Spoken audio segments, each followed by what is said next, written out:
Hello! Told you I'm back. If I seem like I'm losing my voice, I'm talking a ton all of a sudden. So, yeah, I'm finally back with another inconsistent bookworm. Finally back after like 5 minutes. Actually, it's before. So, I decided that while I'm doing all these mangas, it's like I want to revisit one of the first ones I actually ever read as a child. Though I will admit that the first one I ever truly read, though I never finished, simply because I was weirded out by it because it wasn't exactly like the show. I was stupid and young back then. Was Pokemon the Tale or Electric Tale of Pikachu. If I'm not mistaken, that actually revolved around Ash and pretty much a retelling of the show. And in that, I do remember Ash was not like Ash. He wasn't an idiot. Whenever he first came across the Fearow that was actually or all the Spearows and everything, there was a Fearow in it, and he ended up catching that Fearow. That's the one thing that's always bothered me with Ash. Like, you knock out all these Pokemon, you never catch them. You just knock them out and like, well.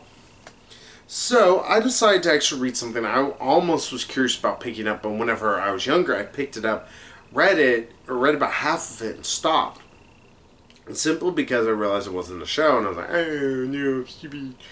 I was a dumb kid.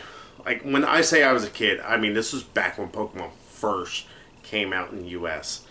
So, I decided to pick this up again. I want Pokemon Adventures Volume 1. Now, just a quick disclaimer about Pokemon Adventures. Those who are wondering, no, this is not about Ash. In fact, this is about this young character on the front who looks a little like Ash. Not really, though. His name is Red. He has some Ash tendencies, though he's not a complete nerd dummy. Which I cannot tell you how breathtakingly good that is. I am so happy this is not another freaking character who's an idiot. Like, he does some smart things. Hell, he catches a Nidorino in his beginning part of the whole story. Mind you, never see it again. But he also comes across Professor Oak. He talks with him, and he actually genuinely tries to, oh, well, I legitimately made a mess up there. I did this wrong. I did this. And it's like, oh, no, I messed up here. So, I'm sorry, and he is apologetic whenever he legitimately makes mistakes. He also tries to befriend his Pokemon. In fact, his main Pokemon throughout all this cover, it's like, oh, it's Pikachu. No, it's Poliwhirl. Because he started out with a Poliwag, and Poliwhirl saved him once or Poliwag wanted to save him because Ash was drowning when he was really young. And he evolved. Sorry, I was about to call him transformed. He evolved into Poliwhirl and was able to save him. It's like, oh, that's actually kind of cool. And again, there is issues, though, with this in consideration to the anime. I will say with the anime, the biggest problem that people always have, and like I have, is Ash's stupidity. He's just a dumb character. He's not very smart. And on top of all that, he's also just not a great trainer. Sure, his Pokemon are strong, but they seem to be strong despite him. It's not because of him. And that's evident by the fact he was never able to properly train Charizard. It's like, oh my god, Ash, what the hell? And not only that, but he just owns so few real Pokemon. It just seemed like he never really was interested in catching them all. And it's like, as a person who that is my thing, I want to capture all these little monsters and stuff them in a balls. It's really psychotic when you put it that way, especially considering in the actual manga, you'll see like points where they capture Pokemon and they are legitimately in balls. Like right here, if you can see a Bulbasaur, he's actually like in there. It's kind of almost creepy, but it's like, okay, so just like shrink them down, but how's that work? Can't you do that with people?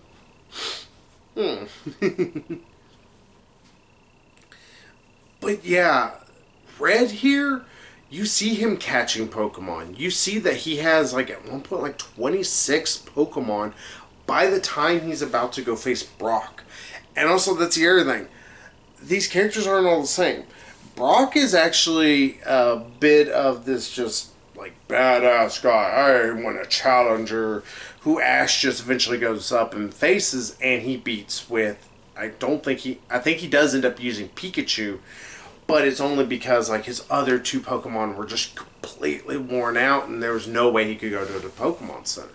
And Pikachu at the time was the only one that was healthy enough to make it through because his Poliwhirl and Bulbasaur, as you can see on the cover, yes, those two, were just worn out. They only had about a hit worth of HP left in them before they were knocked out. The excuse that's given. But yeah, that is my one gripe with this, is that he has plenty of Pokemon and he uses 3. Like, you constantly see Bulbasaur, you constantly see Poliwhirl, and you constantly see Pikachu, and it's like, alright, I saw him catch a Nidorino. Yeah, not a Nidoran, male, a Nidorino. Yeah, the evolution one of it. It's like, use that! Sometime, ever! But yeah, you get to actually see that Pokemon get caught. And there's also at one point he caught a Gyarados. Of course, it's supposed to be Misty's Gyarados, which is like, okay, it actually makes sense. Misty would have water-type Pokemon, but you never see her or Red, actually is his name, use it. And it's like, why don't you use that damn thing? There's just weird things that I think it's because this was written very much for, I'm pretty sure it's like Show and Jumpers, Viz Medias who put it out. So it might have been in one of the manga collection from comic books that were, or for us dumb humans, dumb Americans actually. But yeah, I think it was part of that, and just it just kind of get mishmashed.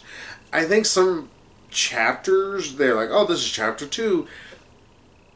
Maybe it may have been the same writer, but I don't think he was communicating very properly what he wanted to do. Or it's like, hey, let's use this Pokemon instead, or let's show this instead of that.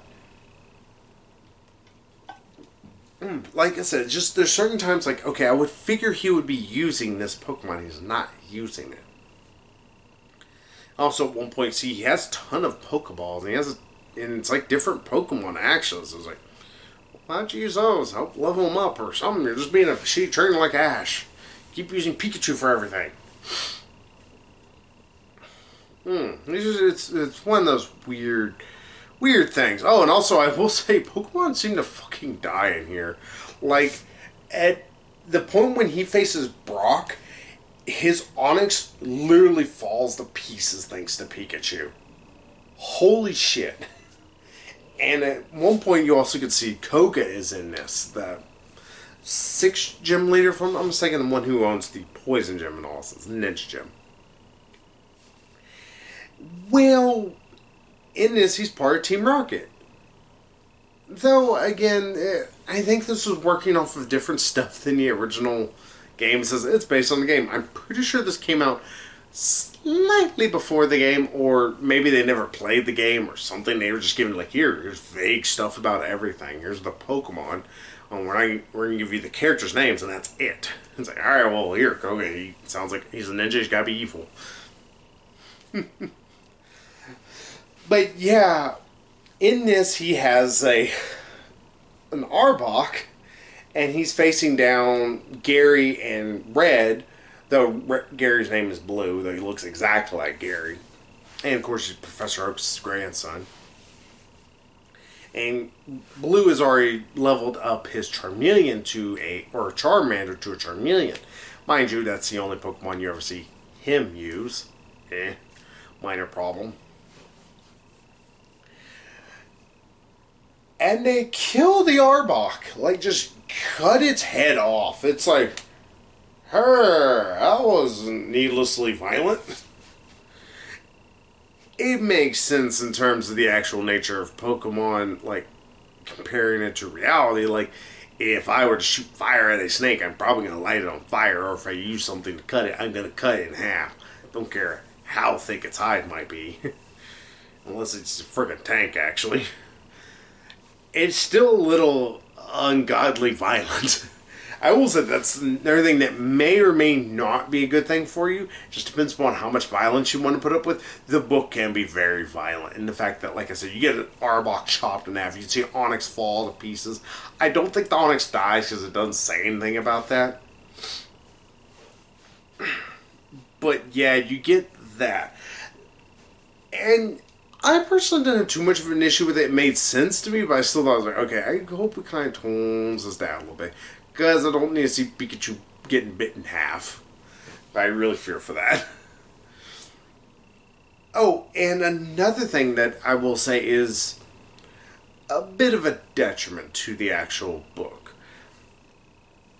Like I already kind of hinted on, that it does feel like the actual novel was written in bit of pieces. Most mangas are. They are written for not this, which this is a graphic novel. This is a collection of work. They're usually written for different, like, oh, this is going to be in January of 2012. The next one I want from you is going to be in May of 2012. They're going to appear in different magazines. It's not always month to month. Sometimes there might be a little gap.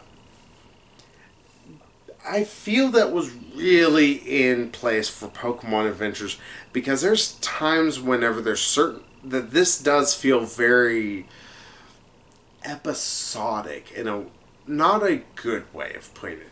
Like, it feels almost disjointed from the rest. It doesn't feel like an actual saga, like a continuous moving part story. It feels like, alright, here's the end of that story and this one. Nothing ever feels like it exactly flows into the next story.